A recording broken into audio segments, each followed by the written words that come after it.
This is a bench drill that I picked up. It's supposed to be 1,050 watts direct drive, well, through a gearing system, but it's to replace my belt driven one, which was 110 volt. This is 220. So I'm going to set it up in my shop here. So these are the parts you get. You get the base, the bench drill, and some tools to go with it. That's what it looks like assembled. Unfortunately, you can't test it yet. As you see, they sent the Euro connector. So, little box of tools has some hex keys, the chuck bit, and another pointer, the yellow pointer. So, next video, I'll hopefully have the converter, and I'll be able to plug it into 220 on the wall. So I cut off the Asia, Europe, 2-prong, 220 volt connector, and this is what I've got, basically 2 hots. I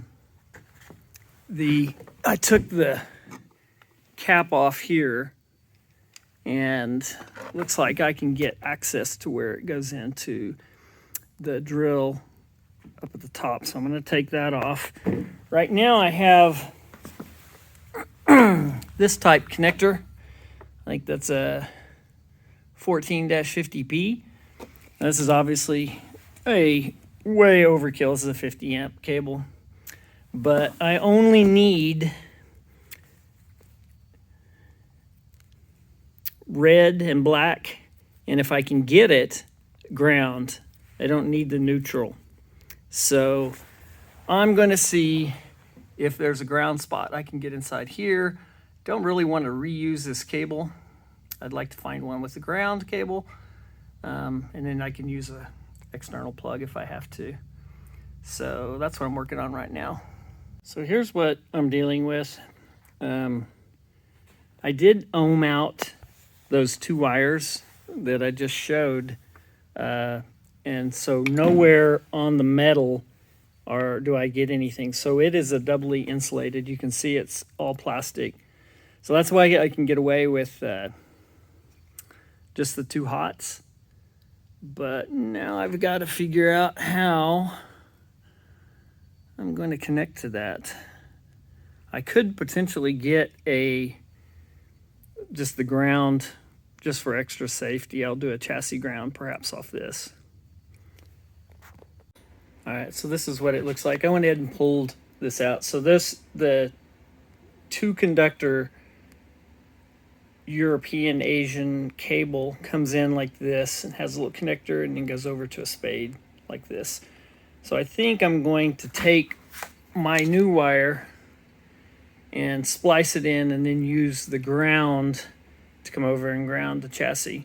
Even though this is doubly insulated and I verified it by ohming the chassis to each of the 2 conductors and got no connection at all, I think I'm going to put a chassis ground. So that's the plan. Okay, here's the wiring. I went ahead and ran the ground after confirming that this screw goes into the chassis. So then I know it looks like tape, but there's shrink wrap underneath these, both of these.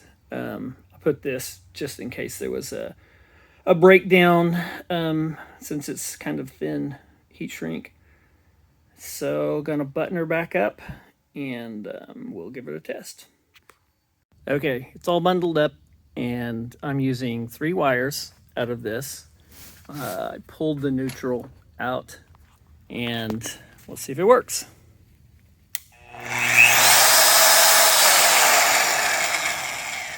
Yep, works pretty good. So I checked, there's no voltages to ground. It certainly is doubly insulated. I pulled the neutral, so when I plug it in, and I'll try varying the speed.